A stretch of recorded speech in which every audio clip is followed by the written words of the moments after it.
Bem-vindos a todos e todas ao espaço virtual do Instituto Lula. Meu nome é Melissa Cambuí, eu componho a coordenação do setor de cursos aqui do Instituto, e é com satisfação que, em nome do Instituto Lula, eu dou as boas-vindas a você que está nos acompanhando neste espaço de formação e aos nossos convidados e às nossas convidadas que irão comentar e discutir o tema de hoje do webinar. Esse webinário compõe o ciclo de estudos e pesquisa denominado Novas e Velhas Desigualdades na Era Digital. Esse ciclo é resultado da chamada pública para a realização de estudos e pesquisas que o Instituto realizou em 2021 e que agora está em sua etapa final. Serão 18 webinários aqui nesse espaço virtual, com a presença de autores e convidados, com a mediação e comentários do Jorge Abraão, que é curador do ciclo. Para nós é uma satisfação contar com a sua participação e também gostaríamos de agradecer aos convidados e às convidadas e a todos que estão envolvidos na produção desse webinar. Fica com a gente, curta, comente, acesse as redes sociais do Instituto Lula e ajude a gente a divulgar. O Instituto precisa de vocês nessa tarefa de fazer chegar a cada vez mais pessoas esses estudos e essas pesquisas. Vamos começar. Jorge, a palavra está com você.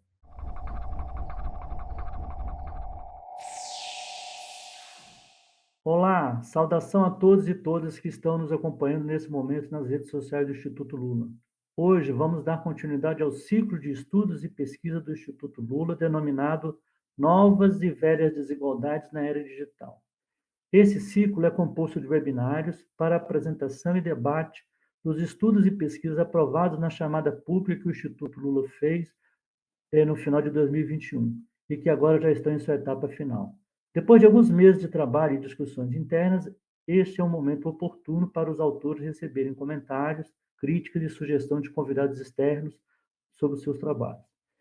Esses estudos e pesquisas estão diretamente relacionados aos propósitos de atuação do Instituto e procuram contribuir para o esclarecimento e a solução de problemas relacionados ao desenvolvimento nacional, à soberania, à redução das desigualdades e ao avanço social, político, econômico e ambiental do Brasil na era digital. Eu sou Jorge Abraão de Castro, sou doutor em Economia e membro do GAT, Grupo de Acompanhamento de Temas Estratégicos do Instituto Lula, e serei o mediador da nossa conversa. Hoje, o estudo a ser discutido no webinário é parte de um dos temas do referido edital denominado América Latina na Encruzilhada no Início do Século XXI. E o estudo tem como título A América Latina diante do deslocamento do centro dinâmico do Ocidente para o Oriente. E será apresentado por seu autor, Giorgio Romano Schutz, que possui mestrado em Relações Internacionais pela Universidade de Amsterdã, é doutorado em Sociologia pela Universidade de São Paulo, a USP, fez uma pesquisa de pós-graduação na Universidade Livre de Amsterdã e atualmente é professor associado na Universidade Federal do ABC e credenciado nos cursos de Relações Internacionais e Ciências Econômicas.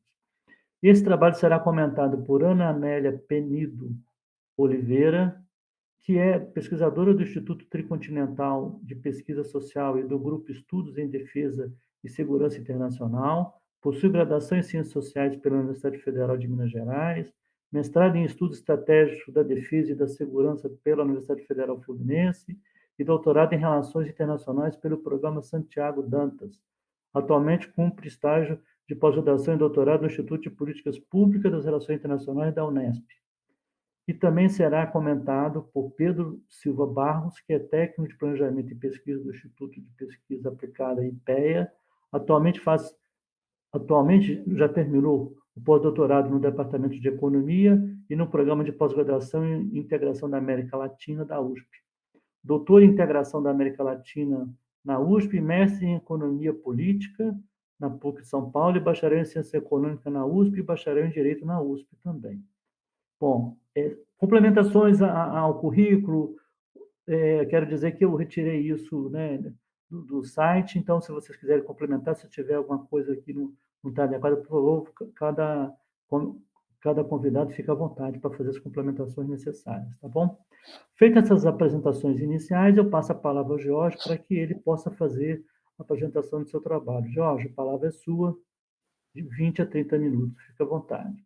Quero agradecer ao Instituto Lula, na figura de Jorge Abraão, pela oportunidade de escrever esse texto e de apresentar aqui algumas ideias que reflete, tenta refletir as mudanças que estão acontecendo na economia internacional, na política internacional, reflexo disso para a América Latina, os desafios e oportunidades.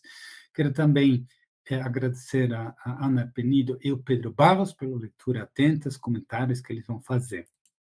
Eu fiz uma reflexão sobre as transformações em andamento na economia e na política internacional, né, que tem uma interação muito forte nesse momento, a geopolítica e a geoeconomia. Eu fiz isso a partir de 3 abordagens. Né? Primeiro, eu questiono algo que é muito falado, né? Nos últimos 30 anos eu escuto isso, que é o deslocamento do eixo dinâmico, né, do Atlântico Norte para o Pacífico. Segundo, eu abordo a questão do declínio, né, do poder dos Estados Unidos. E terceiro, eu discuto, né, um pouco essa ideia, se estamos ou não estamos, de que forma diante de uma Segunda Guerra Fria. Na segunda parte do meu texto, eu repercuto isso um pouco na América Latina, a partir também de 3 sessões. A primeira, eu abordo a da rápida presença e expansão da China. Segundo, a reação dos Estados Unidos e a presença, muitas vezes, esquecida, né, nos debates da Europa, sobretudo no Cono Sul. Aí eu foco muito na discussão sobre o acordo União Europeia-Mercosul, como exemplo disso. Muito bem. Então, o eixo dinâmico. Eu tento explicar que o que houve, não há um declínio absoluto, né? Ou seja, um deslocamento de um eixo para outro, mas simplesmente o surgimento de um segundo eixo dinâmico da economia internacional, que, na verdade, quando o capitalismo americano se expandiu, começou a se expandir, na época do Theodore Roosevelt, ele se expandiu para o Pacífico, através das ilhas, Alasca, depois Filipinas, e a expansão, a Aliança Atlântico Norte, uma coisa muito recente da Segunda Guerra Mundial, quando o outro Roosevelt, Franklin Delano Roosevelt, começa essa ofensiva com a OTAN, com a proposta de integração europeia, com o Plano Marshall, e, sobretudo, a presença das empresas multinacionais americanas. Então, nessa fase, você tem um crescimento muito forte, a expansão do capitalismo americano se dá no eixo do Atlântico Norte e junto com a expansão de toda a estrutura política militar. O que acontece a partir da década de 70 é quando começa essa discussão, o Japão vai crescendo, e ocupando rapidamente uns 10% do comércio internacional e chamando a atenção de todo mundo, e começa essa ideia de um deslocamento do eixo dinâmico. Nos anos seguintes, é a China que vai substituir o Japão como o ganso líder, a teoria dos gansos voadores, outros países asiáticos voando juntos, e esse crescimento espetacular da China dá um novo gás para essa ideia do deslocamento. Mas, na minha opinião, há evidentemente um declínio relativo do peso do Atlântico Norte, mas não um declínio absoluto na questão das relações políticas, econômicas, tecnológicas. Há simplesmente 2 eixos dinâmicos. E as disputas não se dão somente os passos de disputa entre esses eixos dinâmicos, mas também dentro desses eixos dinâmicos. Eu explico que, no caso do Atlântico Norte, é mais uma disputa relativamente econômica entre as forças centrífugas da Europa contra a dominação dos Estados Unidos, ou seja, uma procura de uma parte do capital europeu, de alguns agrupamentos políticos europeus, de uma maior autonomia estratégica da Europa com relação aos Estados Unidos, e isso é muito incentivado pela própria China, que busca uma relação direta e forte com a Europa, e até recentemente, curiosamente, paradoxalmente, também pela Rússia, com toda a interdependência de energia, etc.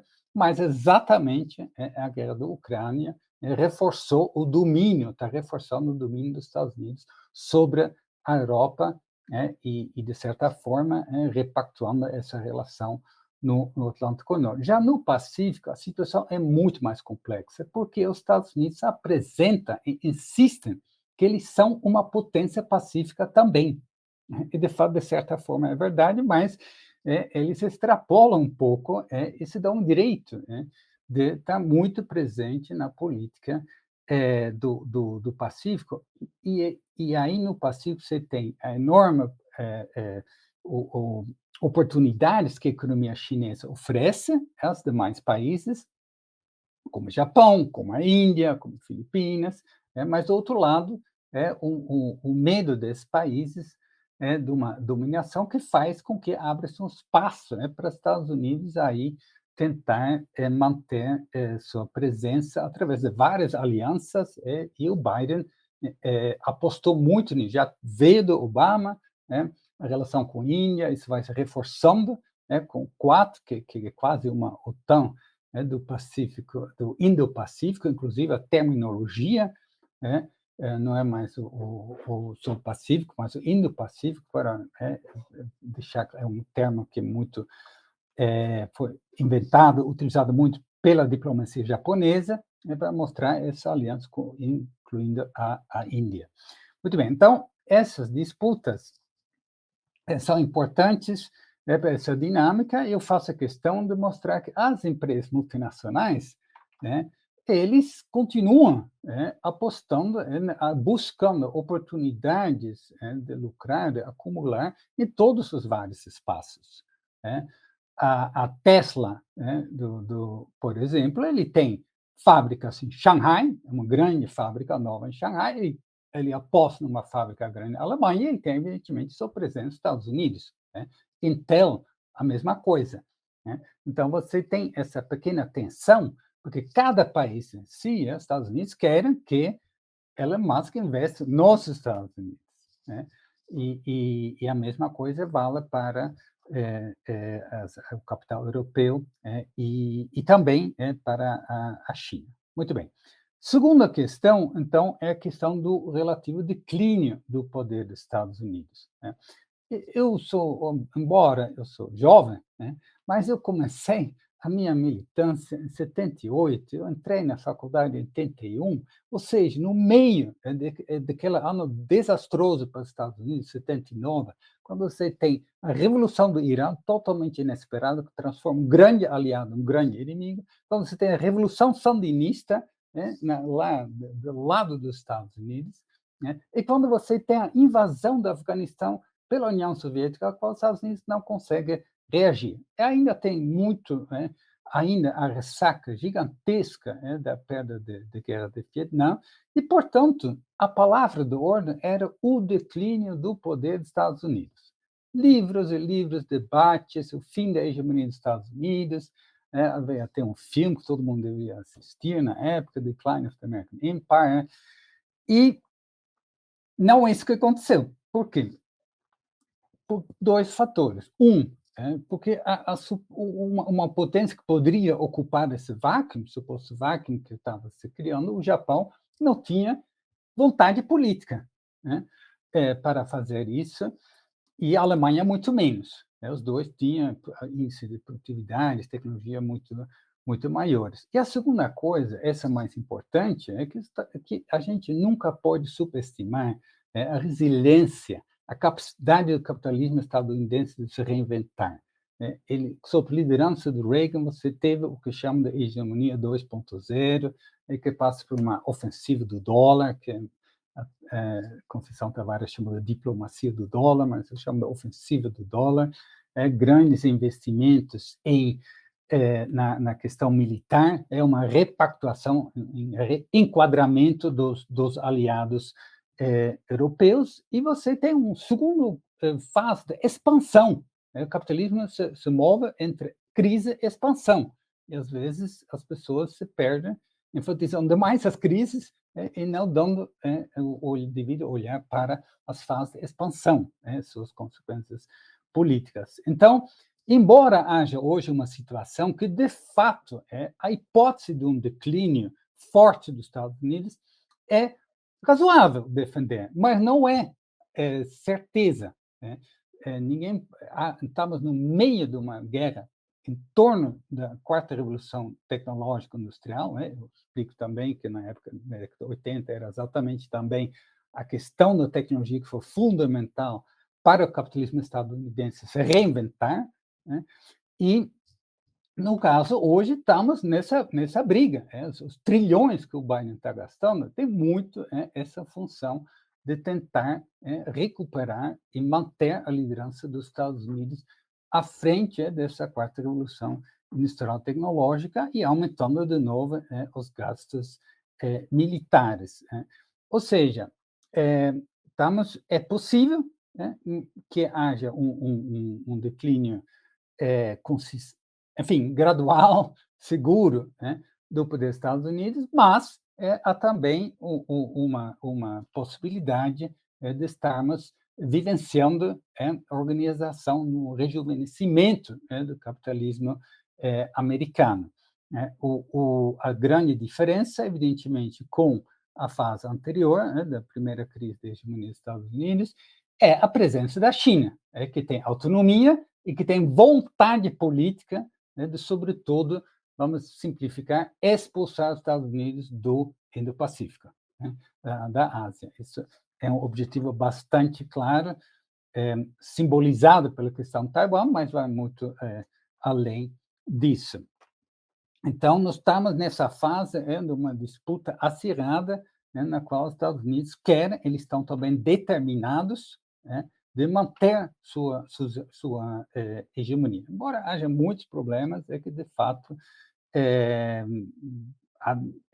legítimo questionar se eles vão conseguir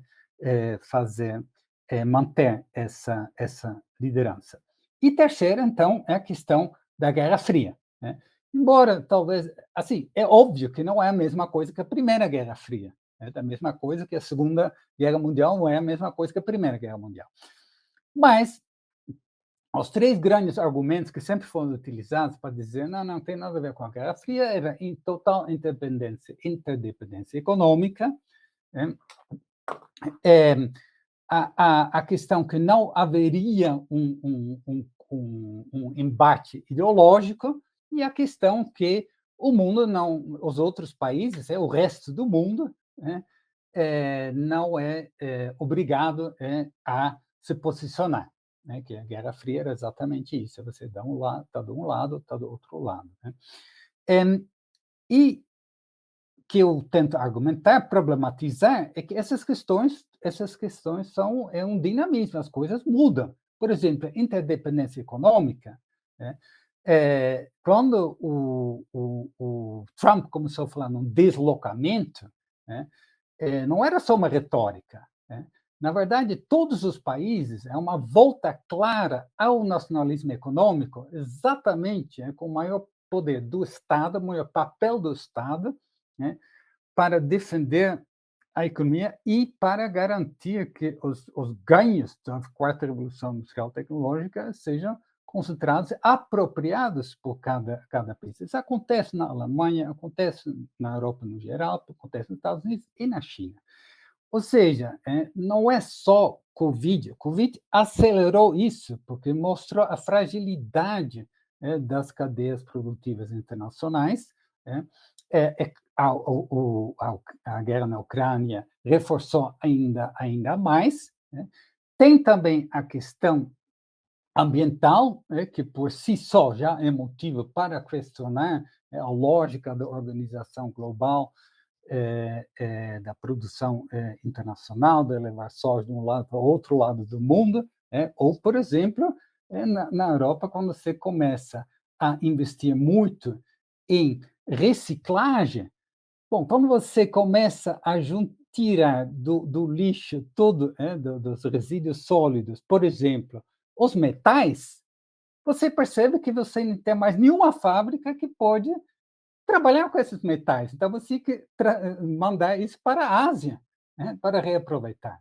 Então, tem também a própria questão ambiental também começou a ser uma fonte de questionar essas cadeias internacionais. Então, começa até todo um debate sobre não mais outsourcing, né? Você transferir partes da produção, separar e ver qual parte melhor lugar do mundo para produzir, depois juntar tudo, mas toda a discussão é sobre reshoring, voltar ao país de origem, ou nearshoring, país mais perto de casa, também com custos menores, e para politizar essa discussão, a Yellen, que é ministra da Finanças dos Estados Unidos, começou a falar em friendshoring, ou seja, você só vai comprar de países componentes para produção internacionalizada de países amigos.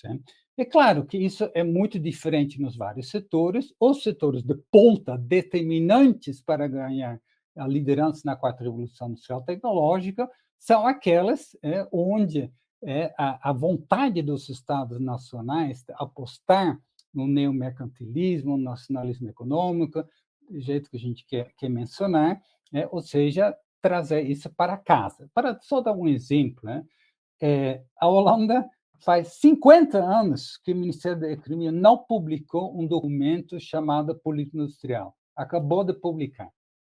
Exatamente toda a ideia é de não depender de outras regiões do mundo para estar no centro das transformações que tem a ver com a revolução tecnológica, digitalização tem a ver com inteligência artificial, etc., e a questão das transformações ecológicas, que envolve também a questão energética. Muito bem.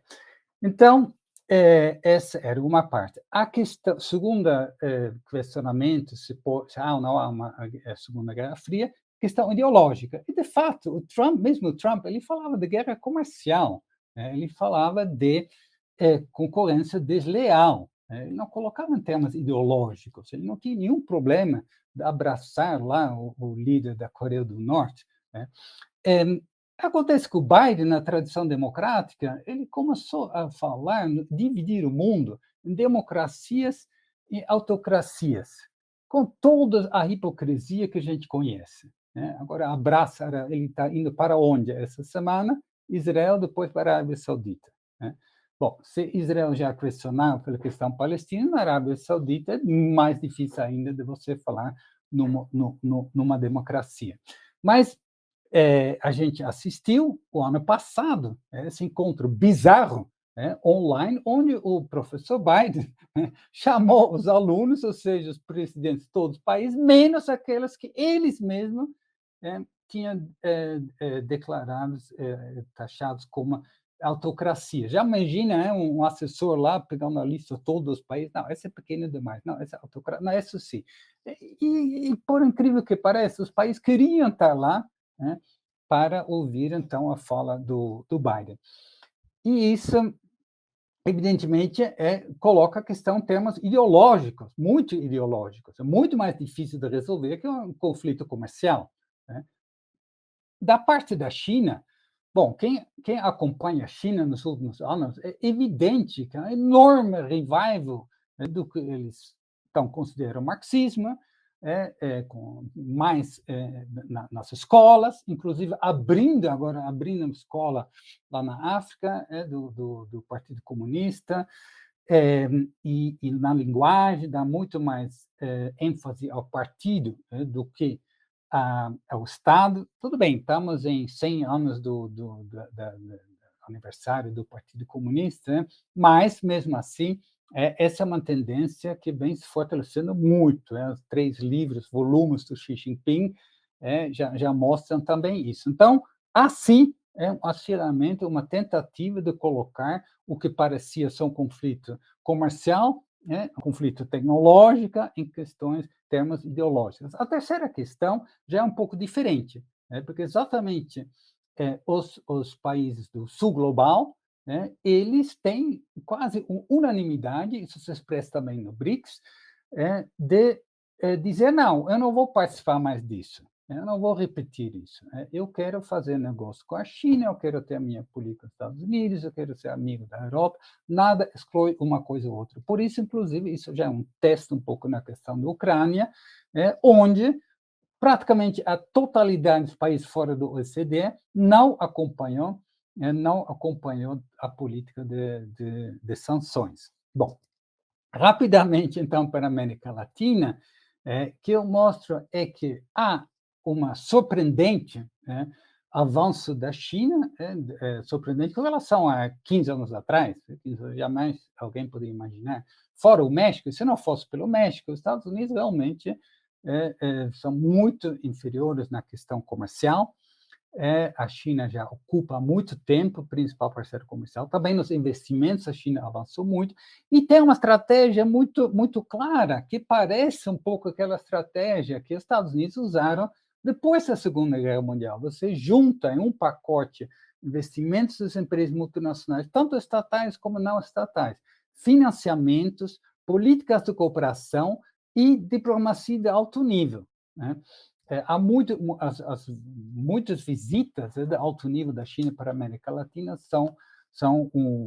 fazem parte também disso, os acordos comerciais, a participação da China ativa no BID, observador na OES, enfim, por aí vai. É uma presença ampla, e envolver os países da América Latina também nas suas iniciativas. Por exemplo, o Banco de Infraestrutura Asiática, e a própria agora a ideia de incluir também a Argentina no BRICS, etc. Então, a China tem lá sua estratégia, que avançou muito. O que eu mostro que nos últimos 2, 3 anos há uma certa... o comércio continua crescendo muito, mas no que diz respeito a financiamentos e investimentos, há uma certa reorientação que tem muito a ver com a pandemia, mas ainda é cedo para dizer para onde vai. Alguns dizem que tem um pouco a ver com a pandemia e muito também com disputa com os Estados Unidos, e também tem um fator que cresceu muito e agora é a hora de colher frutos e ver. Houve vários erros também nesses investimentos, houve problemas de excesso de financiamentos, no caso da Venezuela e Equador. Enfim, isso tudo pode ser uma reorientação. Há também uma literatura que insiste que o que a China realmente quer, além de fortalecer, continuar seu processo de desenvolvimento, é controlar, ser força hegemônica na Ásia, portanto, a América Latina não é a área prioritária para a sua inserção internacional. Mas, enfim, isso é um debate. Eu passo depois para os Estados Unidos. O que me surpreende é que eles não conseguiram. Primeiro, parece que eles não tentaram, agora que eles tentaram, não estão conseguindo uma estratégia de resposta à expansão chinesa. Porque se desde muito tempo, desde a doutrina Monroe, a doutrina da política externa dos Estados Unidos com relação à América Latina, não é. A doutrina Monroe era evitar a presença dos capitais, enfim, não dos capitais, mas da Europa, na política. No caso, hoje, seria, então, a China.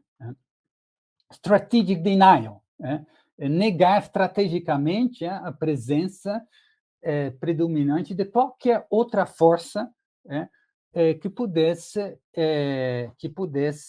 desafiar o poder dos Estados Unidos.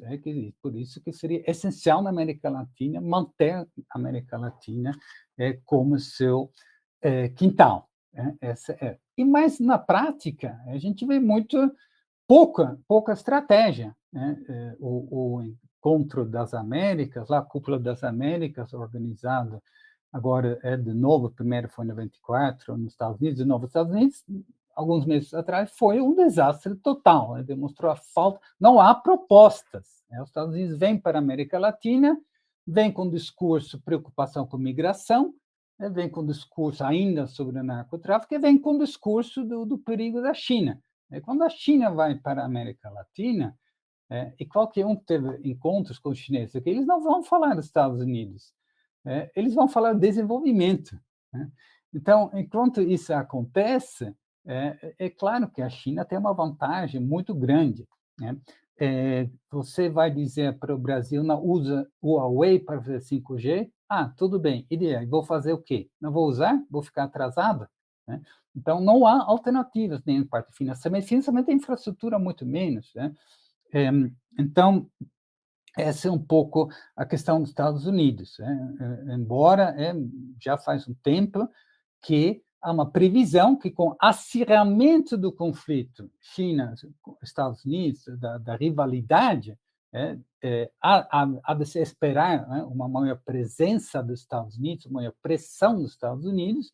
Por enquanto, isso não acontece. Nem na relação Trump-Bolsonaro, quando o Trump estava realmente com uma política, o governo Trump, política de barrar o Huawei, o Brasil, né, mesmo o Brasil do Bolsonaro, aceitou, abraçou o Huawei para avançar no 5G. É só um exemplo, né? E aí eu falo da Europa, porque muita literatura simplesmente esquece da presença europeia. A CEPAL, os números do último relatório da CEPAL, mostram que, se a gente olha a presença no capital produtivo, os investimentos, o estoque, a Europa ainda sobretudo no Cono Sul, o principal player, né? E, enfim, a Europa também ainda é relevante para o comércio. A União Europeia tem o comércio com maior que os Estados Unidos, atrás da China, né? E há muitas outras relações pela qual nós pode discutir as questões, os desafios, as oportunidades na América Latina, sem discutir China, Estados Unidos e a União Europeia. É claro que eu não tive tempo, mas há também uma presença mais menor do Japão, que também não pode ser esquecida. Eu faço análise a partir do acordo União Europeia-Mercosul, eu explico que eu pergunto por que, depois de tantos anos de negociação, isso saiu no governo Temer? Por causa do Macri, por causa do Temer. Também, mas do outro lado havia também uma mudança muito radical, porque por parte da Europa havia sempre um grupo que era radicalmente contra, ou seja, a França, a Irlanda, e um grupo que queria, Portugal, Espanha, etc. A Alemanha tinha outras preocupações, estava voltando para a Europa do Leste, estava voltando para a África do Norte, e agora, inclusive, tem documentos do governo de 2019, como eles falam, olha, precisamos ser mais ativa na disputa com a China, né? E o que eles estão vendo é que quem está comendo a fatia da presença europeia no Cono Sul é exatamente a China, né? Então, essa a vontade, do capital alemão. E o acordo exprime exatamente isso, os interesses do setor automobilístico, os interesses do setor farmacêutico, e por aí vai, que são exatamente do capital alemão, nesse acordo muito forte, né? Então, aí discuto um pouco essa questão do acordo União Europeia-Mercosul, que, em ambos os casos, a pauta enfim, a pauta comercial, se a gente só olha ele friamente, tanto com relação da China, que a gente está exportando para a China, que a gente está exportando para a União Europeia, que a gente está importando, evidentemente uma pauta chamada regressiva. A gente exporta matérias-primas, importa matérias manufaturadas. Então, eu concluo, embora isso, evidentemente, é o início do grande debate político, como a América Latina tem que se posicionar. E aí tem uma coisa muito estranha, porque no Brasil, por exemplo, aparentemente há um consenso. Está todo mundo, a direita, a esquerda, os militares, os sindicatos, está todo mundo dizendo, não, a gente não tem que tomar partido, né? A gente tem que fazer negócio com todo mundo, ter parcerias com todo mundo, né? E tudo que está errado no Brasil é o fato que a gente não tem uma manufatura, que a gente perdeu mercados, é nossa culpa, né? Não tem nada a ver com os padrões, as relações assimétricas, etc. Então, aí tem aí um termo que foi utilizado nos últimos anos, de um não alinhamento ativo, né? Porque, evidentemente, que esse consenso é falso, é perigoso, inclusive, né? Porque a questão é dizer, mas a quem interessa? A quem interessa que tipo de desenvolvimento, então, a gente quer e que tipo de não alinhamento, em função do quê? E aí a gente precisa explicitar mais enfim, as propostas para o país que não são iguais. O setor de soja, eles dizem aparentemente a mesma coisa, que a esquerda, ou até os militares dizem aparentemente a mesma coisa, mas detrás disso tem visões completamente diferentes sobre o país que em algum momento vão também influenciar nossa postura, nosso tipo de negociação. Aí, concluindo, eu acho que para um país como o Brasil, mesmo o país como o Brasil, uma resposta, atuar de forma ativa, com um não alinhamento ativo, exige uma certa buscar grau de unidade, grau de unidade na América Latina, a partir da América do Sul, mas não deixando o México de lado, que ele faz parte dessa discussão. Então, essa seria um primeiro passo para a gente avançar nessa discussão e na prática política. Obrigado pela atenção, aguardo com curiosidades e muito interesse as observações da Ana e do Pedro. Obrigado, Jorge. Cumpriu.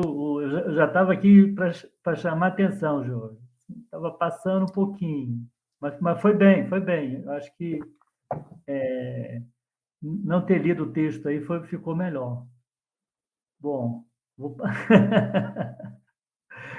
acabou ficando mais plástico, mais interessante. Bom, Ana, por favor, agora, Ana Penido, por favor, fique à vontade, aí 10 minutinhos. Pode ser um pouco mais. Oi, vocês me escutam bem? Certinho? Bom, eu agradeço de novo, professor Jorge, o próprio Instituto Lula, e eu acho muito bom esse exercício da gente tentar ser intelectual orgânico, né? De tentar entender o que está acontecendo para, de fato, extrair propostas políticas de como atuar na realidade para o próximo período. Eu acho que louvável a iniciativa do Instituto de construir espaços de diálogo desse tipo. Eu peguei duas questões de fundo para dialogar com o Jorge. Ele trouxe muitas questões da economia política, eu vou falar pouco sobre isso. Tenho certeza que o Pedro vai concentrar as questões dele a respeito da dimensão da economia política, então vou trazer umas outras provocações para dialogar com tanto a discussão sobre transição quanto sobre a discussão sobre hegemonia. Então, começando a discussão sobre a transição. Igual o senhor entrou na faculdade escutando só sobre o declínio dos Estados Unidos, eu entrei em 2005, então eu entrei só escutando sobre o mundo unipolar, que não, agora está tudo certo, a gente vai viver em paz e a gente vai viver em harmonia, porque os Estados Unidos vão tomar conta da gente.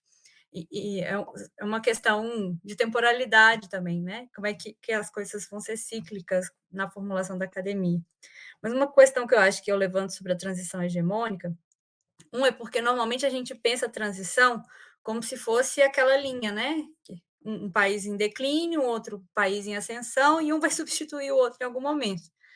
E tanto o processo de declínio, ele é pontuado por um processo de reorganização, então ninguém cai por vontade, né? Você está o tempo inteiro tentando se manter no topo. Então, o processo de declínio ele vai sendo reorganizado junto com o processo de reestruturação para se manter. E, ao mesmo tempo, mesmo aqueles que caíram, então, em alguma medida, antigos impérios, antigas potências, eles permanecem no jogo político. Então, acho que esse é um ponto muito louvável do texto, porque, em geral, a Europa desapareceu do cenário. E quando a gente vai ver, por exemplo, quem estuda a África, aí a gente pega e olha para ver as bases militares. Você não vai ver ali uma predominância das bases militares dos Estados Unidos.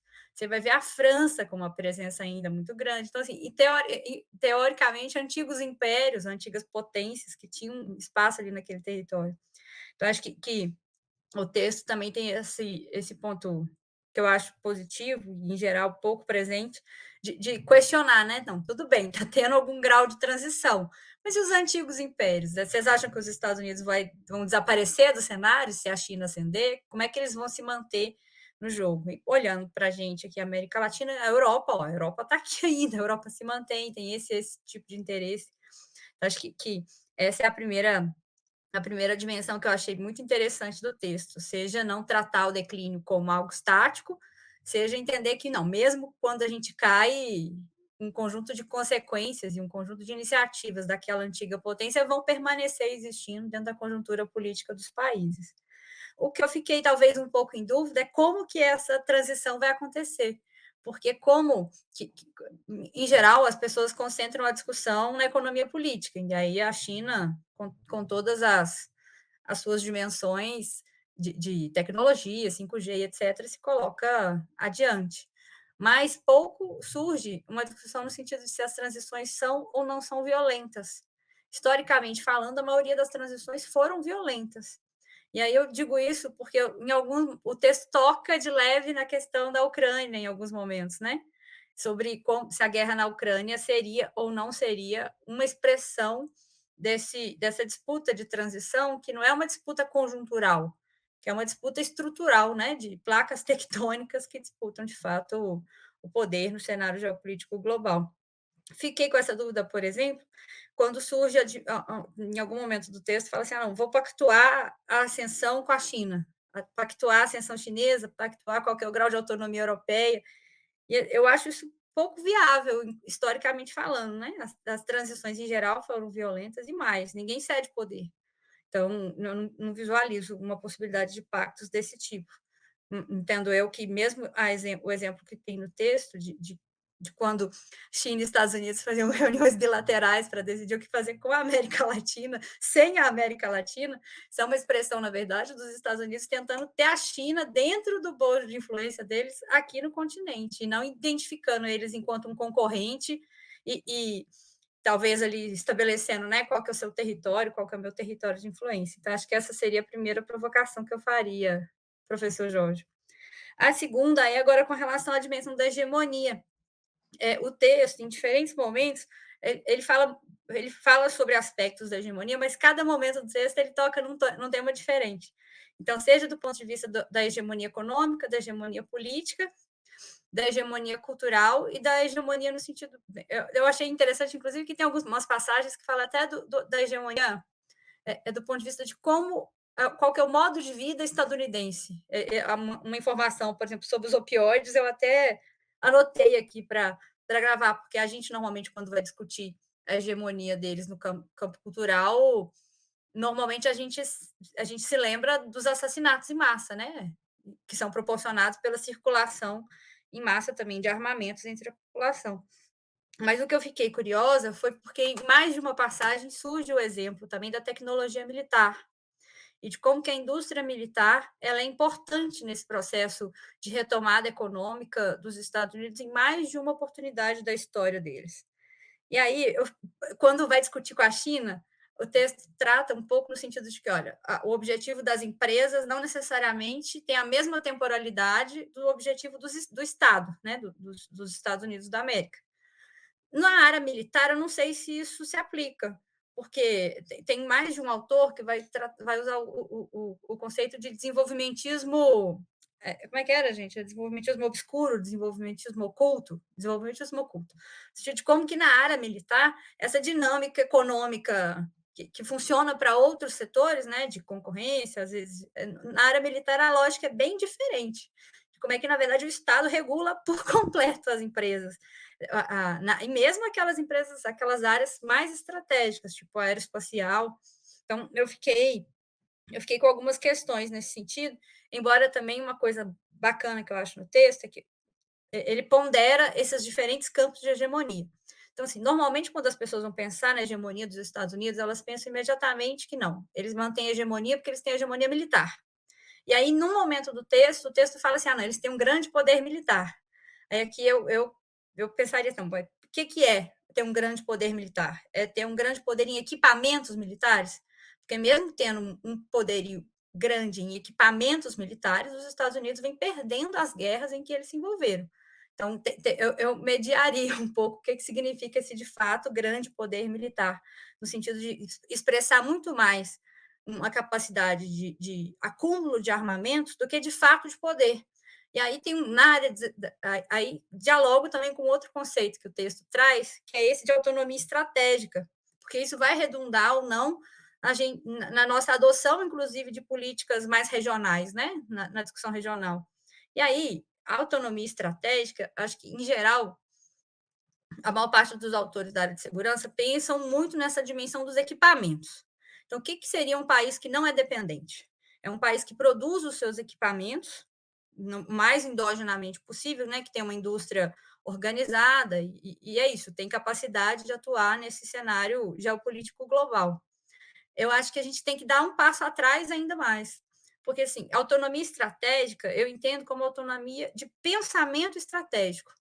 Então, na capacidade de identificar quem são os inimigos, identificar o que te ameaça ou o que não te ameaça. Então, por exemplo, os Estados Unidos entendem que o narcotráfico é uma grande ameaça para o continente. Não. Os Estados Unidos entendem que migração é uma grande ameaça. Isso alimenta toda uma indústria mesmo que a gente passa a produzir, inclusive de qual a natureza de equipamentos a gente precisa investir. Então, mesmo da área militar, deixa eu tentar ser mais clara nesse sentido. Eu entendo que a gente vive um processo de dependência que não é só de equipamentos. Então, mesmo se a gente faz bons acordos com transferência tecnológica, o nosso problema é anterior. É um problema de dependência de como pensar a política de defesa, a política de desenvolvimento e a política de autonomia para o país. Por isso que eu problematizo essa dimensão do que é ter poder militar por parte dos Estados Unidos. Eu não sei se eles têm o poder militar. Eu acho que a base principal da hegemonia deles não é a questão militar, é a questão que o texto aponta e explora também, que é essa dimensão de modo de vida, de cultural, e o que é autocracia, e como que os países devem ser, ou como que os países não devem ser. Então, acho que essa é a segunda questão de fundo que eu provocaria. E aí tem um monte de questões menores que eu acho que talvez fosse interessante de corrigir ou de dar uma danuviada no texto, que são questões menores mesmo. Então, por exemplo, o texto fala um pouco sobre a gente superar os nossos graves desequilíbrios. E aí cita a área socioeconômica e a área ambiental.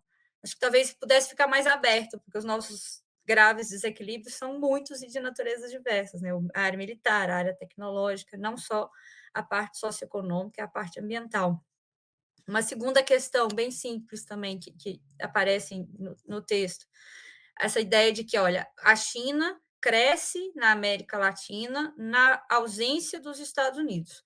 Então, olha, uma vez que os Estados Unidos não priorizavam a região, a China vai crescendo, e hoje tem um poderio muito grande. Eu problematizaria no sentido de quando a gente foi prioridade de verdade na agenda dos Estados Unidos. No período pós-guerra, mesmo em 64, assim, tem um conjunto de pesquisas que não indicam a gente com essa prioridade toda na agenda deles, a não ser em momentos muito episódicos, tipo depois da Revolução Cubana, mas a maior parte do tempo a gente é secundário mesmo. E é isso, a prioridade foi a Europa, e depois, em outro momento, a prioridade foi a Ásia, em outro momento foi o Oriente, mas assim, a América Latina era aquilo, né? A gente só foi promovido de quintal de trás para essa última declaração, né? Que a gente é o jardim da frente. Então, essa foi a última promoção que a gente recebeu enquanto continente, na declaração do próprio presidente, como se fosse um elogio para a gente, né? Tipo assim, latino-americanos, fiquem felizes. Vocês não são mais o quintal, vocês são o jardim da frente. Eu fiquei tão chocada que eu não superei ainda não, por isso que eu estou aqui desabafando. Mas voltando para o texto, eu acho que tem uma terceira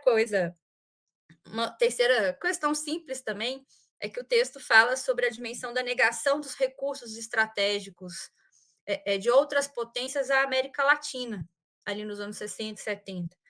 Na verdade, os Estados Unidos permitiram outras potências da OTAN transferirem alguns recursos estratégicos para a gente.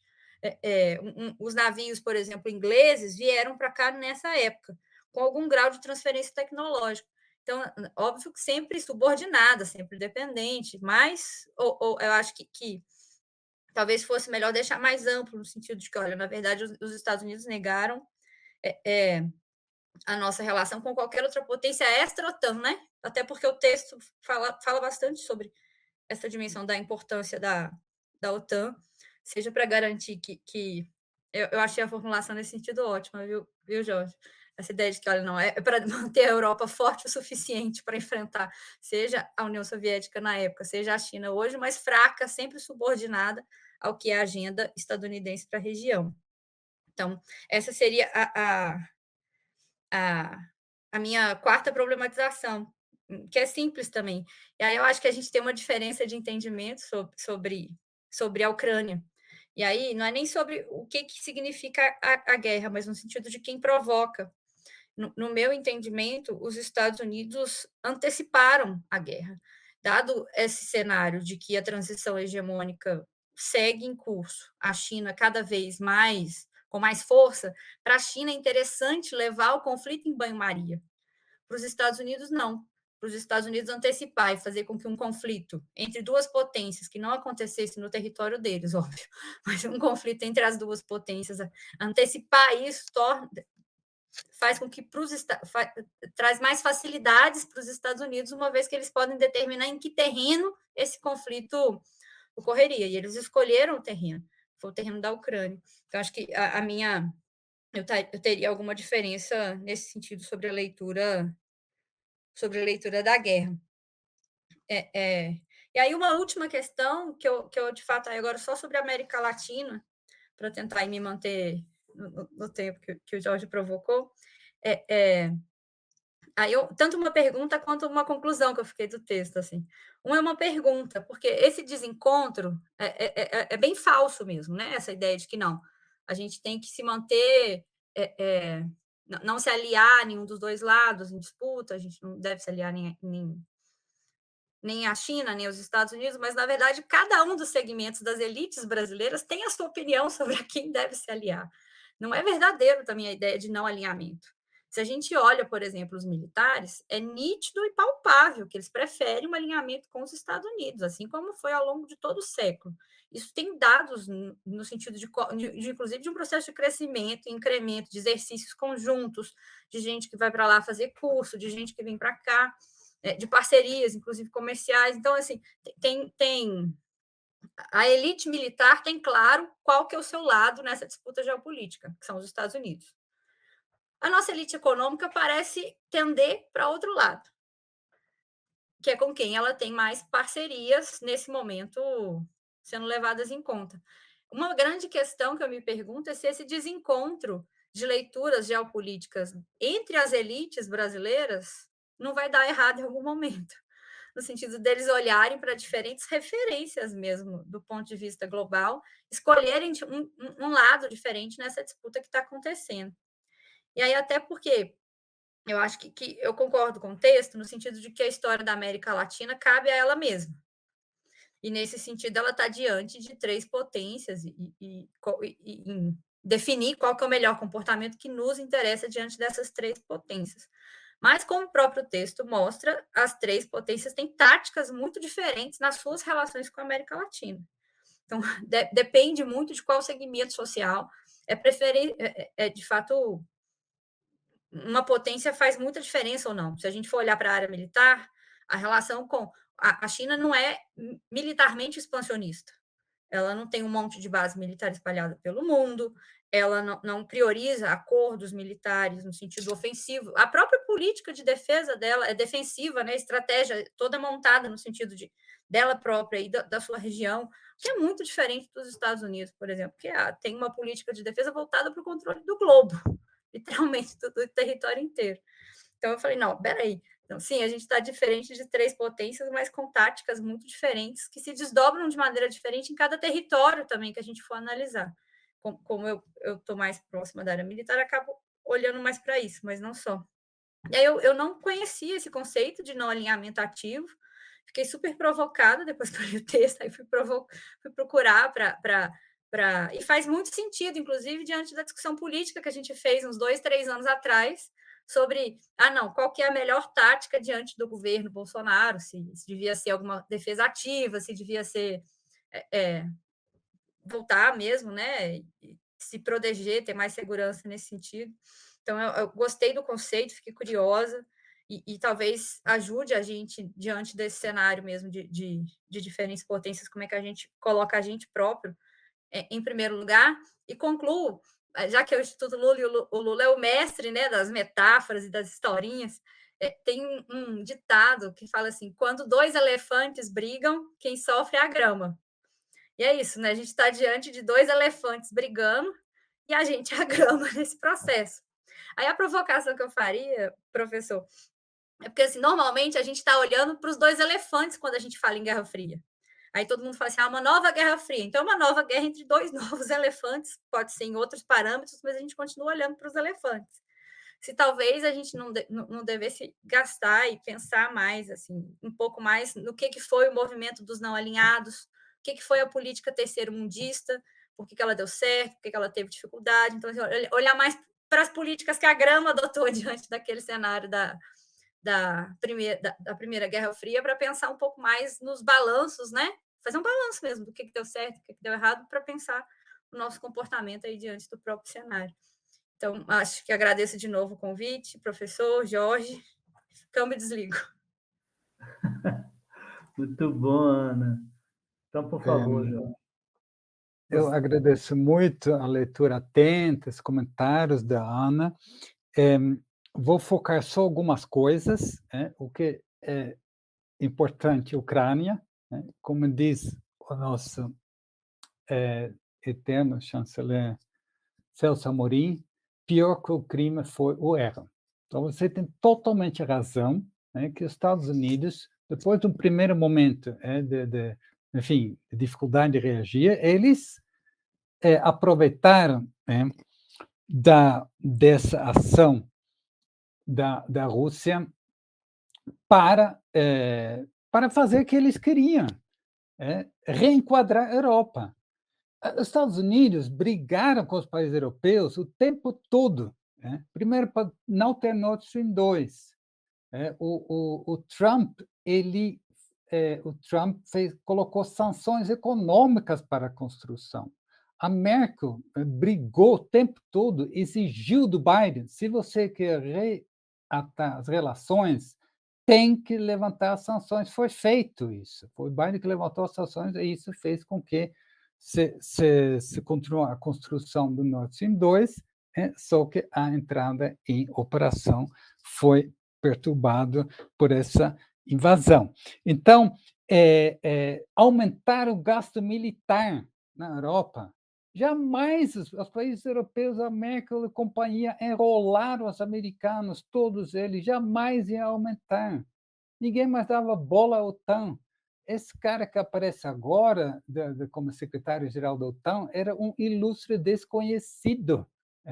E agora que a gente vê aumento gigantesco dos gastos militares europeus, eles fazem o quê? O que é esse gasto militar? Mais 60% da indústria militar dos Estados Unidos.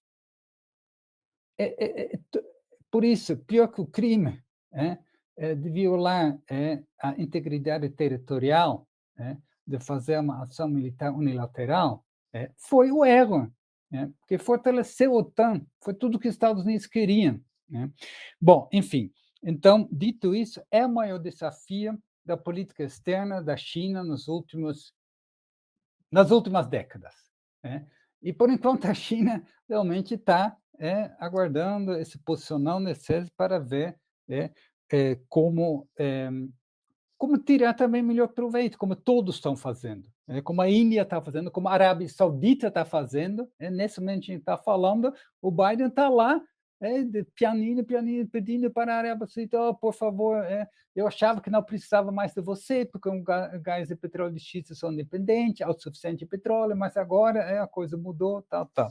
Então, realmente, mas eu acho, sinceramente, daqui a 20 anos, eu estou convencido que essa guerra na Ucrânia não é a divisão da água, não é, porque a grande disputa é entre China e Estados Unidos. A Europa tem um papel, mas não passa pela posição da Rússia, porque a Rússia tem uma economia muito pequena, não participa, 40% da economia da Alemanha, ele não participa da quarta revolução industrial tecnológica. Na minha opinião, você falou de várias hegemonias, etc., poder, na essência, tudo depende do controle da tecnologia.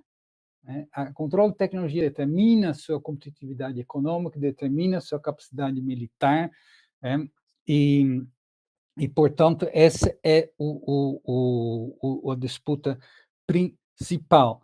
Você mencionou uma coisa muito importante, a indústria militar. Eu já falei, esses gastos enormes. Quando a Alemanha decide um orçamento suplementar fora do limite da dívida de 100 bilhões de euros só esse ano, isso vai para a indústria militar dos Estados Unidos. É uma coisa incrível que um governo do centro-esquerda com o Partido Verde fez isso. Eu jamais teria conseguido isso sem essa invasão da Ucrânia. Mas o ponto é o seguinte, você fala corretamente, a indústria militar é o exemplo de compras governamentais. Isso é política industrial e tecnológica na veia.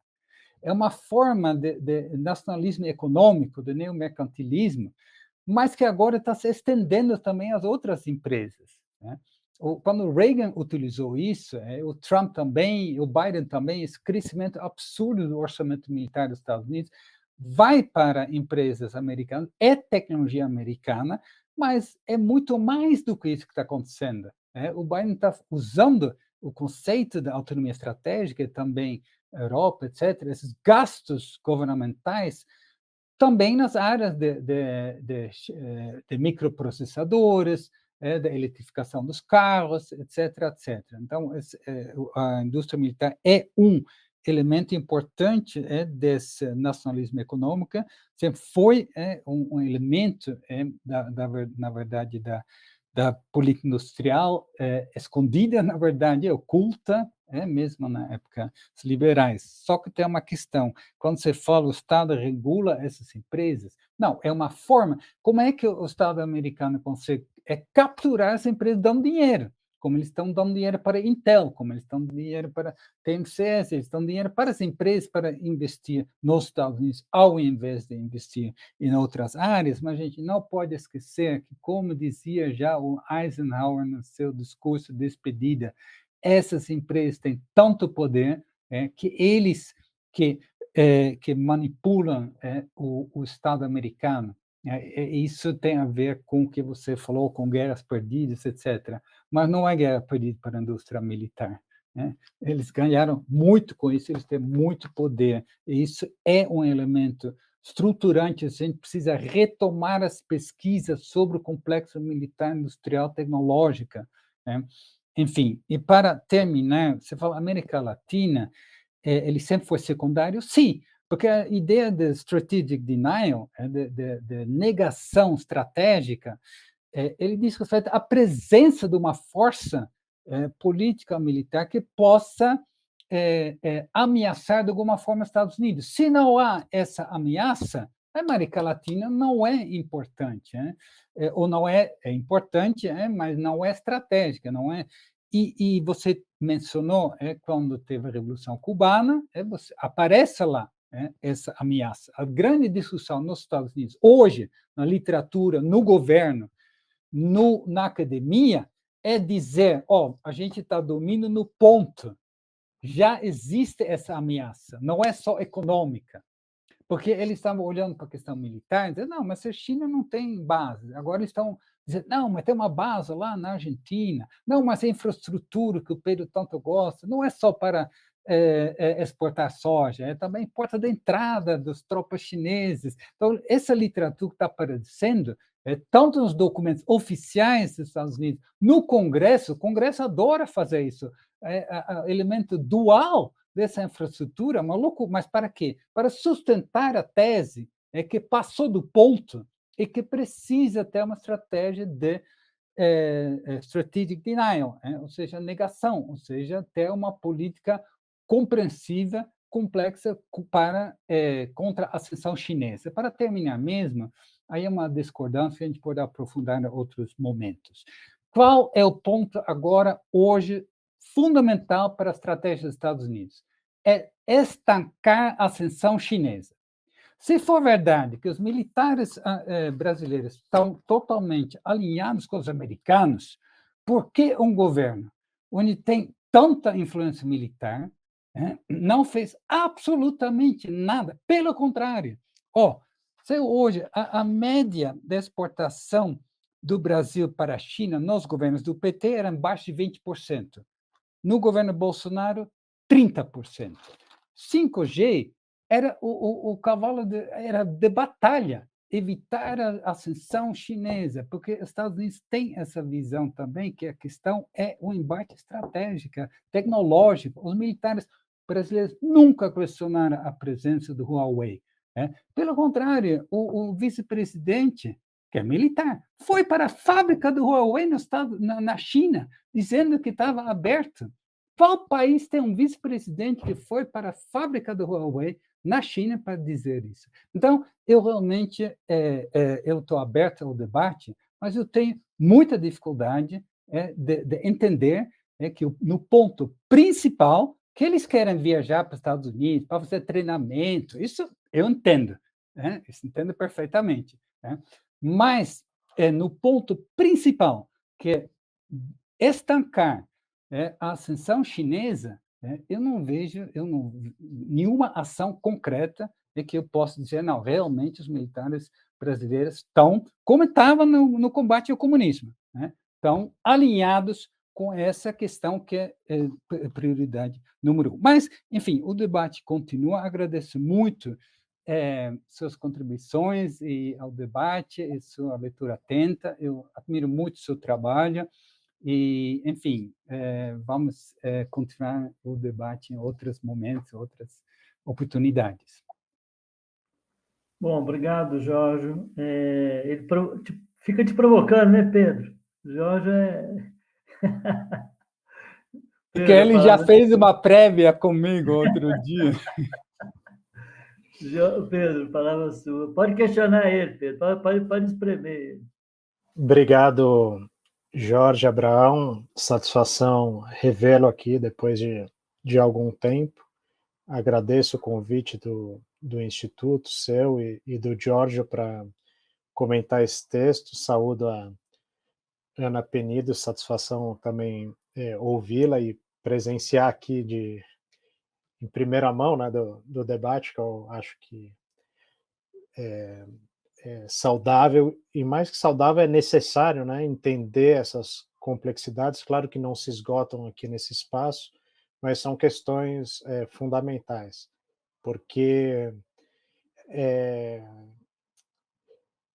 além de entender as tensões, né, vamos colocar assim num termo mais amplo, crescentes, eu acho que nisso há acordo, que pode ser que não haja uma transição, mas que há tensões crescentes, né, nesses últimos 15 anos, pelo menos esse é o momento de maior tensão entre Ocidente e Oriente, ou entre Estados Unidos e China, depois dá para qualificar melhor, mas entender qual é o papel ou o que cabe à América Latina, especialmente ao Brasil nesse cenário, né? Sem entender o grande tabuleiro onde estamos, fica difícil balizar e formular as políticas públicas que necessitamos. E, nesse sentido, eu acho que o texto é muito válido, né? Então, aqui parabenizo, né, congratulo a iniciativa do Instituto, né, de provocar a discussão e a elaboração desses documentos, e parabenizo também ao Giorgio por conseguir dar corpo a essa reflexão. E claro que o texto tem temas que podem ser um pouco mais polêmicos, mas o grande debate está colocado. Aí eu vou fazer algumas considerações, né?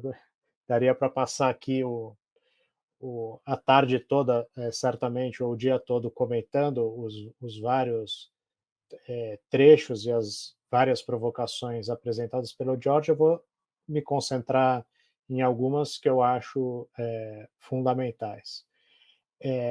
Um é que o Giorgio, ele, tanto no texto como na apresentação, ele coloca isso, mas se concentra muito na China. E eu entendo que há duas perspectivas para analisar. Isso o Giorgio eu acho que também entende, mas para quem acompanha o debate aí eu acho importante. Uma é entre Estados Unidos e China, pela disputa da liderança ou da hegemonia, né? O termo aí tem, dependendo do conceito, pode variar, mas outra é que há um deslocamento claro, principalmente do comércio, mas também da produção, do Atlântico Norte, que não deixa de ser importante, mas há uma ascensão muito rápida da Ásia-Pacífico, não só da China, ou não só do Sudeste Asiático. Só que a Ásia-Pacífico, ao mesmo tempo, também é um conceito muito grande, porque inclui, inclusive, a costa oeste dos Estados Unidos, que cresce nos últimos anos numa velocidade mais acelerada do que a costa leste, né? Então tem uma mudança também no próprio Estados Unidos, e essa mudança também existe, na verdade, na América Latina. Se a gente olhar nesse período de 30 anos que o George coloca, ou 20 anos que ela se deu de forma mais acelerada, o dinamismo na América Latina é maior na nossa porção oeste ou do Pacífico do que na porção leste, onde está o Brasil, no Atlântico. E mesmo dentro do Brasil, há uma lenta marcha oeste potencializada nos últimos anos. A nossa produção caminha lentamente para o oeste, mais longe dos portos do Atlântico, e as nossas exportações, sobretudo, estão cada vez mais próximas dos países dos nossos vizinhos do Pacífico. Então, tem uma mudança geoeconômica e uma mudança e um reequilíbrio pode ser geopolítico. Se a gente olhar uma perspectiva histórica um pouco mais ampla, e eu acho que o Giorgio traz referências, né, ali um pouco talvez para refutar a ideia de transição assim taxada ou muito específica desse momento, mas talvez esse período da Revolução Industrial tenha sido excepcional na nossa história numa perspectiva mais ampla, porque a produtividade nesse momento específico foi o crescimento da produtividade no início da Revolução Industrial e nos quase 200 anos aí depois da mesma, ele foi muito concentrado no Atlântico Norte. E isso gerou um descompasso. E outras variáveis, né, como população, ainda que tenha tido, no momento da Revolução Industrial, um crescimento muito mais acelerado na Europa, mas no estoque, né, no valor absoluto, a concentração continuou e se acentua, na verdade, na Ásia-Pacífico. Então, uma fração muito grande da população está ali na China, Japão, Vietnã, Coreia, Índia, obviamente, e o peso e seria muito difícil, né, mesmo com a vantagem tecnológica, uma manutenção de tamanho desequilíbrio, como foi verificado no século XIX e na maior parte, pelo menos nos 3 primeiros quartos do século XX. Isso só para, talvez, uma breve menção a esses pontos, no início, recolocar-se a questão, ainda que no tema fundamental, acho que ela está muito bem colocada, né? Que o Atlântico Norte não é que ele está sendo substituído, mas há um equilíbrio maior no atual momento. Por que é importante essa questão? Porque é justamente nesse equilíbrio maior no atual momento que deve se pensar o espaço de atuação da América Latina e do Brasil. Então, as nossas relações históricas e a nossa por exemplo, a nossa atuação diplomática, os fóruns diferentes que o Brasil participa, ele tem que estar adequado à realidade atual, não necessariamente à realidade do momento da nossa independência ou à realidade da Segunda Guerra Mundial, ou do fim da Segunda Guerra Mundial, quando boa parte da governança internacional foi desenhada, né? E aí, isso nos coloca também uma discussão que passa no texto e tem alguns dados interessantes sobre esse ponto, né, que eu vou colocar agora, que é a nossa relação centro-periferia, se analisar a nossa posição de periferia, né, em relação ao centro, ou agora talvez aos centros, né, nessa posição de reequilíbrio, considerando que há 2 ou 3 centros e o Brasil continua numa posição periférica. Se a gente analisar especificamente as nossas relações comerciais, do ponto de vista do perfil das exportações, a nossa relação é muito mais periférica com a China do que com os Estados Unidos e a Europa, se utilizarmos esse conceito. Os produtos para a China são quase todos eles básicos, a gente quase não exporta industrializados, né? São petróleo, soja, minério de ferro, celulose, com muita sorte algo de carne. Isso responde por mais de 90% da nossa pauta para a China. Para os Estados Unidos já é mais industrializado, aviões, enfim, ainda que com componentes importados, boa parte deles. E para a Europa, ali uma posição intermediária, né? Grosso modo, 3% só das nossas exportações para a China são de industrializados, 1/3 das nossas exportações para a Europa de industrializados e um pouquinho mais da metade das nossas exportações para os Estados Unidos de industrializados, e para as nossas exportações para a América Latina em mais de 80%. Então é um perfil completamente diferente que deve ser colocado. Mas o Giorgio cita o Bernal Messa, né, um acadêmico que se debruça sobre as relações internacionais da Argentina, e ele trata um pouco essa questão. Acho que a referência é muito boa. E em um outro texto dele, ele inclusive faz a discussão sobre como os chineses criticam o Prebisch, né? E a ideia da deterioração dos termos de troca, porque isso é algo que incomoda, né, os chineses, né? Porque os chineses sempre tentam se apresentar como um país em desenvolvimento e que a relação com os outros países em desenvolvimento, como está mencionado no texto, seria de ganha-ganha, né? Ela deve ser uma relação ganha-ganha, mas possivelmente o Brasil tem tido dificuldade para entender essa relação com a China e poderia ganhar muito mais, não só o Brasil, como a América Latina, a América do Sul mais até, mas também a América Latina, que é o conceito que está demarcado no texto. Por exemplo, a China importa do Mercosul 75% do total da soja que ela compra. E não produzir soja na magnitude da sua demanda é uma opção chinesa. A China aumentou muito a produção agrícola nos últimos 30 anos, muito, mas ela optou por não aumentar muito a produção de soja e não aumentar muito a produção de celulose, que são justamente os 2 produtos agrícolas que o Brasil, a Argentina, o Chile, o Uruguai mais exportam para a China. Por quê? Porque eles são muito intensivos em água, muito intensivos em terra e pouco intensivos em trabalho. Então há uma complementariedade. Bom que se tenha complementariedade, mas a nossa debilidade, né, de América Latina, e nesse caso de Mercosul ou Cone Sul, é não considerar essa complementariedade um ativo de política externa. Então, como o outro tema que está discutido no texto, o 5G, quando negociamos o 5G, negociamos como se o Brasil fosse uma ilha e não tivesse os vizinhos, de forma muito diferente do que foi a negociação, por exemplo, da televisão digital, quando estabelecemos uma aliança estratégica ali com o Japão naquele momento, né? Um padrão nipo-brasileiro. Pela evolução tecnológica, a televisão digital perdeu espaço ou importância com a ascensão dos smartphones. Mas o Brasil não considera um ativo para negociação com a China o fato de ser o seu principal fornecedor de soja, nem unilateralmente, nem regionalmente, como deveria ser, né? Articulado com a Argentina, articulado com o Uruguai, para o caso da celulose, com o Chile, né? Esse texto do Bernal Messa chama algo como 2 aportes latino-americanos para a teoria das relações internacionais.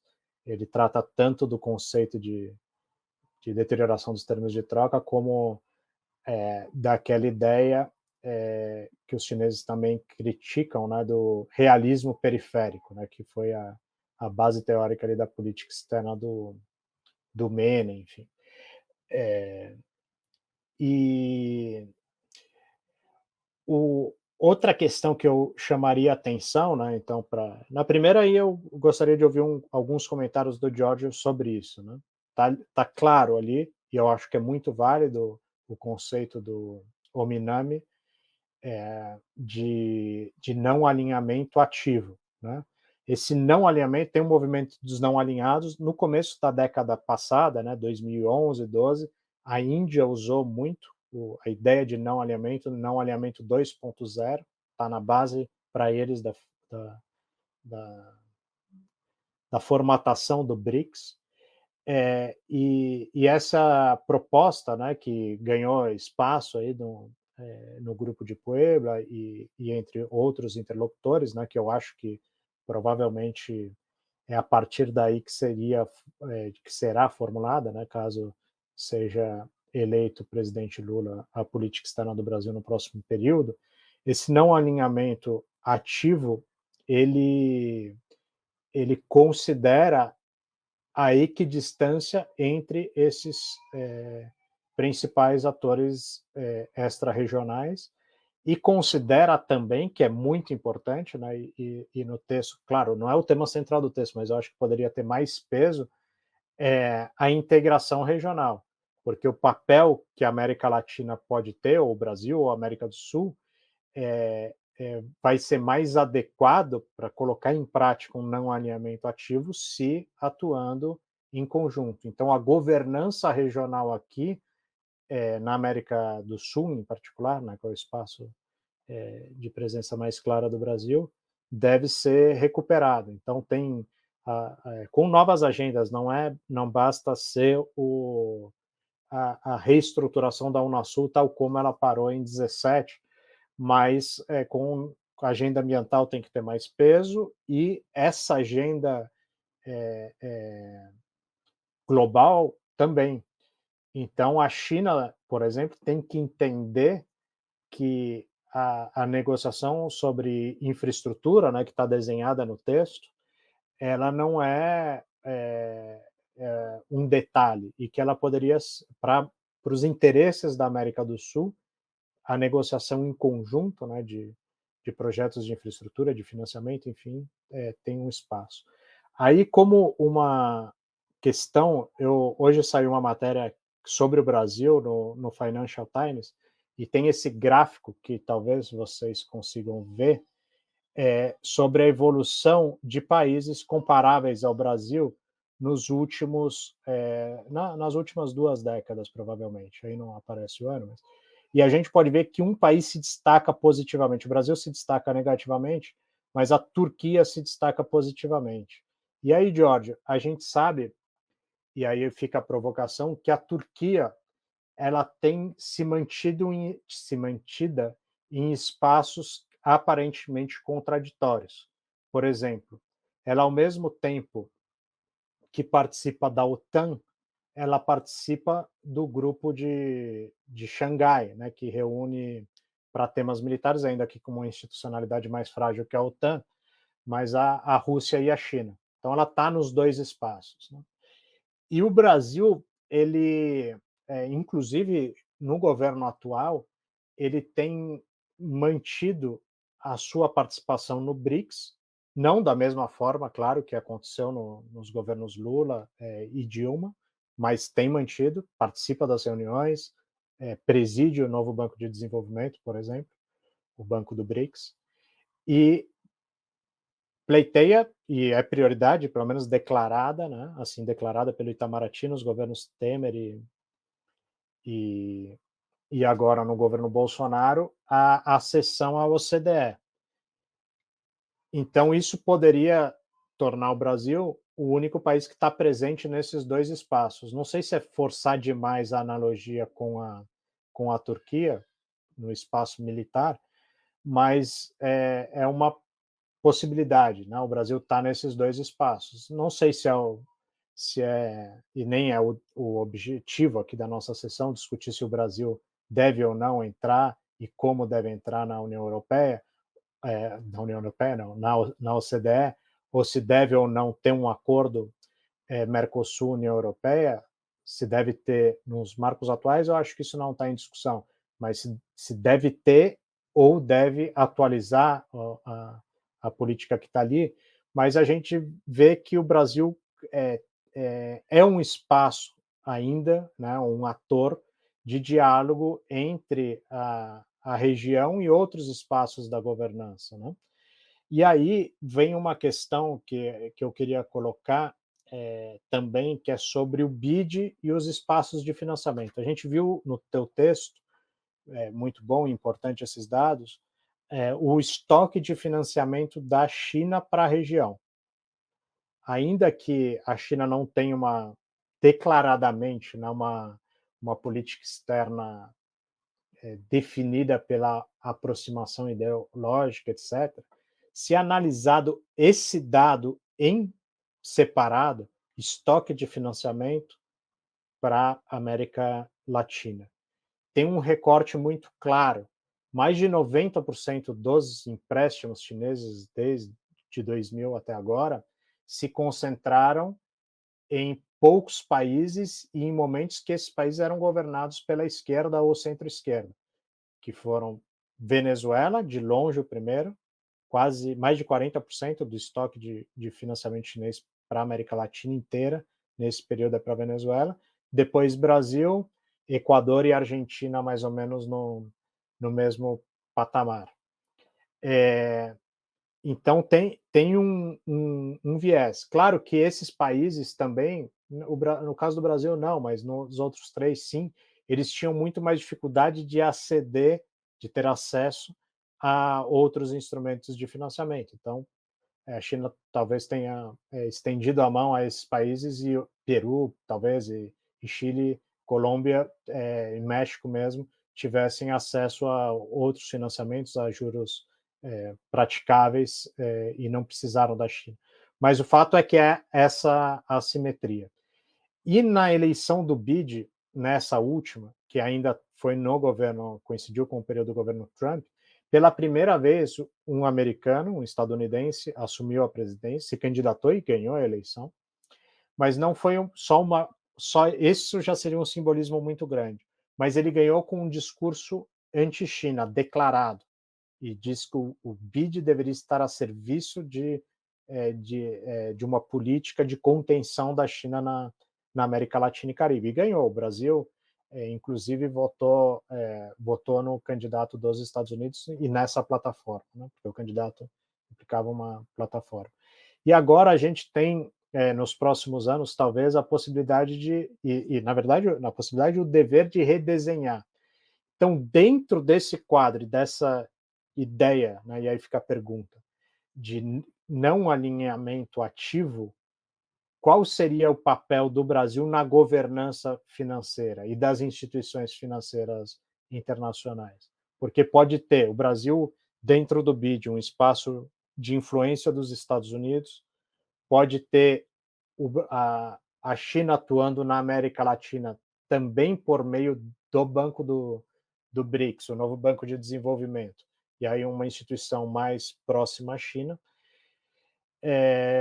e seria provavelmente fundamental para esse não alinhamento ativo uma instituição sem a influência desses grandes blocos extra-regionais. A Europa tem um peso muito grande no Banco Mundial, por exemplo, mas fortalecer a CAF, talvez a fusão da CAF com o FONPLATA, né? Então, ter espaços mais de governança regional com forte influência brasileira. Ou mesmo, no limite, a criação do Banco do Sul, que foi assinado pelo presidente Lula e outros 6 em 2007, nunca se completou a sua institucionalização, e o próprio presidente Lula defendeu a criação do Banco do Sul, ou a efetivação do Banco do Sul, quando esteve em dezembro passado em Buenos Aires. Por mais de uma ocasião ele fez essa defesa aberta. Então essa é a questão. E aí só por fim, e aí é o último mesmo, e aí não é propriamente uma pergunta, mas já que está mencionado no texto, a Ana também comentou sobre isso, sobre a defesa, os militares, enfim. Aí eu reforço a importância da governança regional em defesa, inclusive para dar transparência. no texto é apresentado dados de bases americanas ou estadunidenses no mundo, e são dados que às vezes são contraditórios uns aos outros, e na América do Sul, a gente conseguiu, no começo da década passada, uma confiança muito maior entre as Forças Armadas e transparência de dados dentro do Conselho de Defesa Sul-Americano, que foi abandonado ou paralisado. E eu concordo com o Jorge, não queria entrar muito nesse debate, mas que não há um alinhamento total, nem perto disso, das Forças Armadas do Brasil com os Estados Unidos, na própria questão da Ucrânia, que é a questão chave desse ano, isso está claro. E mesmo nos projetos estratégicos que vêm dos governos do PT, né, como a compra dos caças, a opção pelo Gripen da Suécia ou o submarino nuclear, com um projeto em cooperação com, não do motor, né, mas da estrutura do submarino em cooperação com a França, eu acho que caminham nesse sentido. Falta muito conhecimento nosso sobre a Rússia, sobre a China, sobre esses atores, mas o fundamental que cabe ao Brasil, me parece, é reestruturar a governança regional, porque essa é a melhor forma de dar mais confiança e tornar a região menos vulnerável à presença extra-regional, em particular militar, né? Porque o pior cenário para a América do Sul seria ter uma corrida militar desses grandes atores, né, dessas grandes potências, se expressando aqui no Brasil ou no entorno estratégico do Brasil, né, na América do Sul e no Atlântico Sul. Então, são esses vários comentários, Jorge. Não espero sua resposta ou pelo menos reação sobre todos eles, mas escolha aí uns dois para a gente finalizar, que eu já vou estar muito satisfeito. Obrigado. Olha, o Jorge, são tantas coisas, Jorge, olha, escolha os dois. Tá certo. Não, vai, Jorge. então, agradeço, Pedro. Na verdade, que o Pedro fez avançar, né? Pegar o texto e no final fala desse não alinhamento ativo, e o Pedro tentou dar um conteúdo a isso, né? Com várias questões. Então, a gente está já caminhando para a continuidade do texto. Mas eu gostei muito do conceito de reequilíbrio, né, em vez de deslocamento. Eu não sei se eu usei esse termo reequilíbrio, mas se não usei, eu vou colocar, né, que havia um descompasso, exatamente isso, né, essa concentração no Atlântico Norte.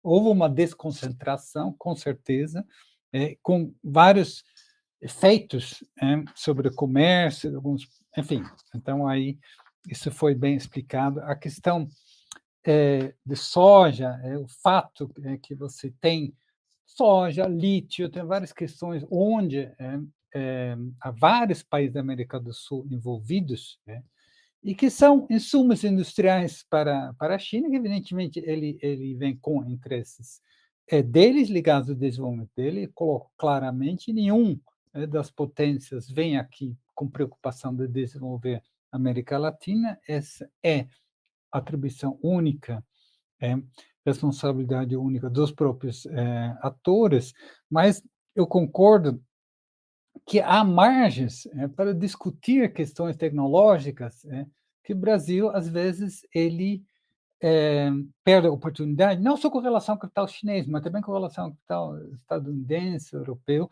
e, em muitos casos, como o Pedro bem colocou, uma articulação, sobretudo sul-americana, ele pode ajudar muito nisso, mas para isso precisa ter consciência que há uma relação centro-periférica e que estamos na luta para superar essa condição periférica. Isso passa por, inclusive, talvez até aprender com algumas políticas que a China usou para superar a sua condição periférica, que é exatamente abrir, sim, mas aí em troca, por exemplo, transferência tecnológica. Né? Você falou do 5G, então, nós abrimos para um enorme mercado, né? Contrariando o interesse dos Estados Unidos, contrariando a pressão dos Estados Unidos, né? E Mas não só, de um lado, esse soja, mas por que a gente não, nessa abertura, nesse tudo, a gente não negociou, por exemplo, uma transferência tecnológica, instalação de laboratórios aqui? Nenhuma empresa multinacional, privada ou estatal, chinês, europeu, vai investir em capacidade tecnológica no Brasil, a não ser que haja uma obrigação. Você só vai ter acesso a esse baita de mercado, ou esses produtos, se você compartilha tecnologia. Então, essa discussão, transferência tecnológica não é uma questão que você de boa vontade, né? É um conflito, né? Você precisa, e então, aí sim realmente a gente vai poder transformar essa relação em win-win. Com relação ao BID, veja, eu entendo que o BID é o espaço do Trump, né? Os Estados Unidos não é uma coisa só, né? Quando a gente fala da influência dos Estados Unidos agora nas eleições no Brasil, a gente não tem que só olhar ao governo, que de fato tem nojo do bolsonarismo, e não vai, mas existe provavelmente estamos caminhando para a maioria no Congresso estadunidense, e o trumpismo é uma força enorme, inclusive financeira, que está mais que interessada a apoiar Bolsonaro, né? Então, vai ter, sim, muito apoio dos Estados Unidos, mas não necessariamente do governo. Uma das coisas que chama atenção é o atual presidente, que ele chama? É presidente e diretor-geral, enfim, do BID, Presidente mesmo. Presidente que faz declarações contundentes o tempo todo, elogiando a política econômica do governo do Bolsonaro, né? Essa não é posição fala. Mas aí, Jorge, só um parênteses, com a licença, Jorge sim. Abraão, que é o seguinte, quando ele esteve em São Paulo faz um mês, aí foi um exagero extremo, né, da parte dele, porque ele disse que a China estaria em declínio e o Brasil em ascensão. Então, mais eleitoreiro que isso, Sim. dificilmente, né? Mas esse é o presidente do BID que temos hoje. Exatamente. Então, ele é incômodo até para os próprios políticos dos Estados Unidos hoje, para o Biden, acredito eu. Então, realmente, o BID é um problema, né? Porque ele representa essa política anti-China, tudo que você falou dessa forma. Eu concordo plenamente da ideia de avançar em estruturas de financiamento regional, né?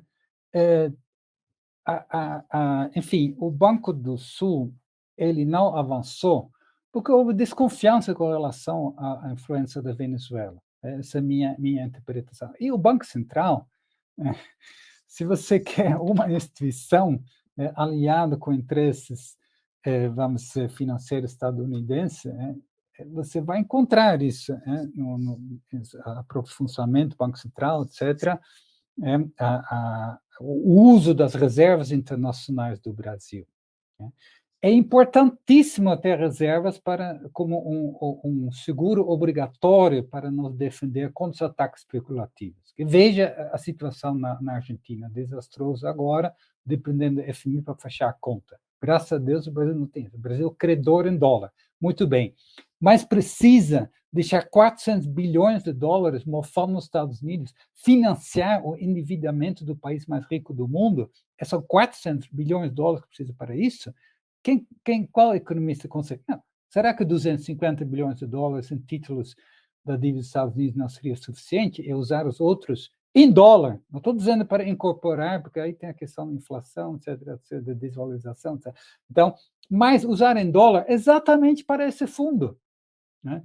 Para esse fundo, para você, em vez de colocar títulos do governo dos Estados Unidos, você coloca títulos desse banco, que não vai se chamar de Banco do Sul, inventa outra coisa, Pedro. Mas aí, juntar com os esforços do CAF, do FONPLATA, como você falou, faz todo sentido, né? E eu acho que tem condições para fazer isso aí em cofinanciamentos, aí você vai ter, inclusive, muito melhor condições de negociar com os outros bancos, que sempre todos são bem-vindos, porque precisa do capital, mas mantendo autonomia e soberania, né? A única coisa com relação ao acordo União Europeia-Mercosul, minha opinião, sim, é muito válido ter um acordo, mas não essa, né? Não essa. Eu sei que vai ser muito difícil, porque os europeus estão assim abraçando o Lula, para dizer, vem cá, o Macron fez lá uma recepção gigantesca, achando, tá, tudo bem, agora que não tem mais, vai ter desmatamento, agora vamos assinar logo. Não, porque esse acordo que eu falei, ele expressa os interesses de um setor do Brasil, o agronegócio, e setores do capital industrial manufatura da Europa, principalmente da Alemanha, mas não só, mas então precisa rever, tem algumas cláusulas que não, sabe, eles constrangem qualquer tentativa de recuperação de uma política industrial, e até tem um paradoxo, né? Eu estava brincando com um professor lá da Alemanha que diz, bom, se você lê o texto, hoje a própria Alemanha está violando o texto, né? Ao apostar de novo em política industrial, tecnológica, participação do Estado, etc. Então, precisa rever algumas cláusulas, mas fazer disso sem demorar mais 10 anos, né? É possível, eu acho que é possível você separar algumas cláusulas, né? E fazer isso logo, depois de tudo, né? Dizer, essas cláusulas não dá porque isso constrange a nossa proposta, porque foi por isso que não avançou lá atrás. Acho que foi 2004, Pedro, que a gente quase estava num acordo, mas o Lula queria fazer política industrial. Tudo que ele fez de compras governamentais, de política de controle local, do uso do Petrobras, tudo isso não seria possível com o que os europeus queriam colocar, porque uma vez é um tratado, ele tem força de lei, né? Então, por isso, e a mesma coisa com o OCDE, né? Precisa ver direitinho de que forma isso não constrange algumas políticas da nossa parte, porque o BRICS não tem essas coisas, né? Então, acho que aí... Bom, é isso, eu achei muito válido, como sempre, e as observações do Pedro sobre o Conselho de Defesa, Pedro, eu não tenho opinião, porque, enfim, é uma questão complicada, mas eu acho que a grande mudança hoje é na Colômbia. E eu estou muito surpreendido com a passividade, com a saudável aceitação passiva, por enquanto, dos militares colombianos, que esses sim tem eles estão como parceiro extra-regional da OTAN. Enfim, se tem algum lugar militares que estão muito alinhados com os Estados Unidos, é lá, e eles, de uma forma ou outra, eles aceitaram o resultado das eleições do Petro, e vamos acompanhar isso, que isso sim, talvez, pode ser aí abre mais ainda a possibilidade de ir nesse caminho que você fala, retomado de um tipo de Conselho de Defesa, de um novo tipo de Unasul. Então, é isso. Muito obrigado. Enfim, fico contente que o texto provocou essas ideias e também críticas, observações, e vamos em frente. Obrigado. Obrigado, Jorge. Bom, o texto provocou bastante. Tanto é que o nosso webinar aqui é um dos mais longos do nosso ciclo, né? Eu queria dizer para vocês, nossos convidados, né? Foi excelente a nossa conversa, entendeu? Eu sei que alguns de vocês já devem estar batendo no tempo. Então, eu queria finalizar mais esse webinário do ciclo de estudos e pesquisa do Instituto Lula, denominado Novas e Velhas Desigualdades. Quero muito agradecer, né, a Ana Penido pela participação, pela interlocução e contribuição à nossa discussão, ao Pedro Silva Barros, sempre toco Barros Silva, Pedro, pela contribuição, pelo debate. Eu sei que ele e o Jorge têm um longo debate aí, mas eu acho que aqui ficou muito bom. Eu acho que quem nos assistiu, né, até o momento vai ter aí tem coisas abertas. Eu acho que caberia, né, Jorge, um seminário específico para discutir itens que foram abertos aqui hoje, que não fechou. Eu acho que isso fica perceptível, né? Eu acho que teríamos mais condições, se o nosso tempo fosse mais longo, de continuar e dar continuidade e fechar alguma dessas questões. Quero também agradecer ao Geórgio pelo esforço de, em tão curto espaço de tempo, né, perdeu o documento, né, teve vários capítulos aí, e ter nos trazido essa rica contribuição ao Instituto Lula e ao Brasil, né? Por fim, quero agradecer a todos e todas que estão nos acompanhando até agora e convido a continuar nos assistindo e prestigiando nos próximos webinários do nosso ciclo de estudos e pesquisa do Instituto Lula. Muito obrigado e continua assim no nosso canal. Obrigado.